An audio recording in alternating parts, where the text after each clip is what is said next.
Hello, happy Wednesday. Today we're going to talk about heat embossing in your old catalog, which is, if you look on the side, June 3rd, 2020 to May 3rd, 2021. We're on page 146. And it shows you they have a heat tool. They have embossing powders that you can get. And the Versamark pad, which we're going to use some today. So let me show you a little bit about heat embossing. So the first thing is you need an embossing tool, which Stampin' Up! Has one, but you can, if you have an older one, mine is an older one, you can do that.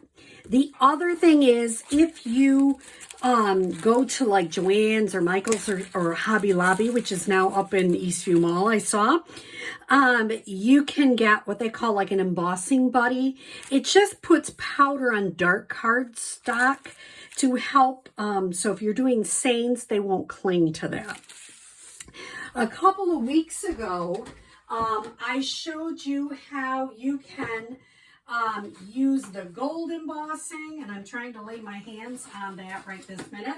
I also showed you how you can use old Stampin' Up! Glitter or other glitter if you want to add this kind of technique. Today we're just going to do your basic heat embossing. So let's get started. The first thing I wanted to show you is I did a couple samples to show you. This is Stitch So Sweetly Dies, which I cut out, and this is white with mango ink, and this is Mango Melody with white. So let me tell you how I did these. I'm using the stamp set Ridiculously Awesome, which is retiring. So if you like this, get it now. So what I did for this one is I stamped this in Versamark. I used our white embossing folder and I embossed it. And what it means is it's got a little raised surface when you do heat embossing, and it's kind of shiny where the words are. So this is white embossing powder. This time I actually used the mango ink, and I put the powder on right away, the clear powder right away. If you're using our inks, if you let it set at all, it'll start drying. So put the powder on right away. And I don't know if you can see that, but there's a little shine to it and a little raised. And this is our clear embossing powder with mango. So together, I have a piece of black cardstock. This is where you're going to want your embossing buddy.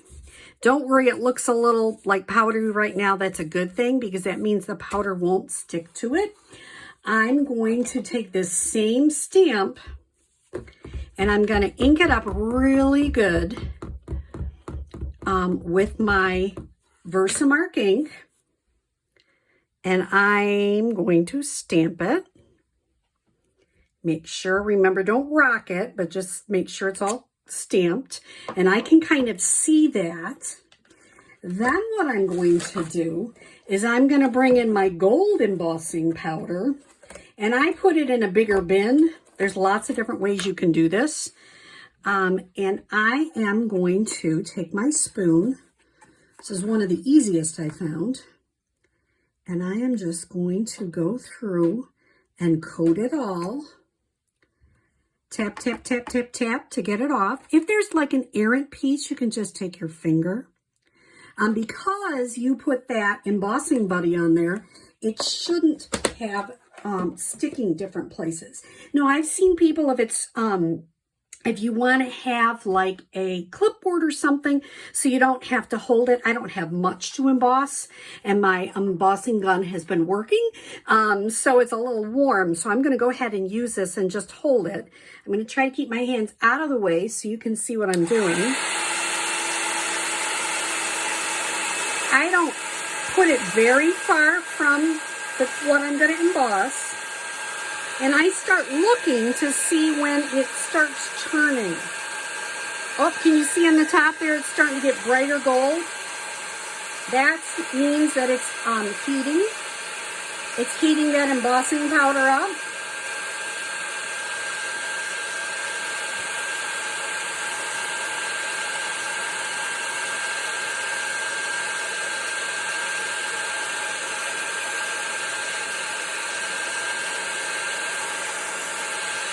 Now, how can you tell if you're all done? Well, I usually turn it and see, is there anything that looks like it's still powdery? And you can also feel it. If it feels a little powdery, it's not done. So there it is on black. So you have 3 different examples of how to use heat embossing. And if I wanted to, here's a piece of mango. And this is some of that art gallery floral paper, which I love, which is in the mini. And you know, you can make a simple card just like that, put a couple of gems.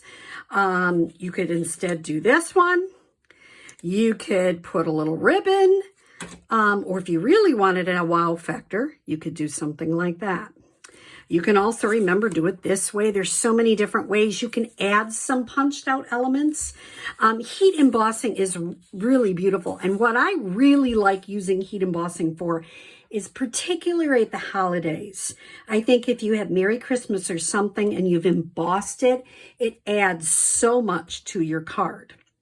Now, for the rest of April until May 4th, where our new catalog is going to go live for you, I'm going to show you a couple of things from the new catalog.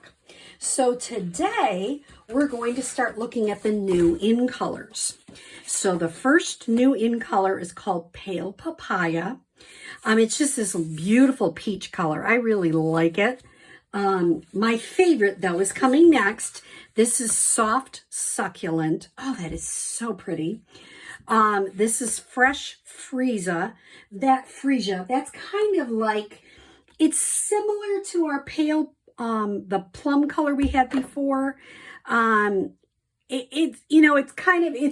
all different. If you hold them up against older cardstocks, they're all different. But I really like them. This is Polish Pink. And this one is Evening Evergreen. I am so excited to use that for the holiday time. I've been asking for this color. Just ask people who've stamped with me every single year. So I'm very thrilled that these are our new in colors. So make sure you watch on Saturday. And I'm going to show you some of the new product that I purchased. So I hope you have a great Wednesday.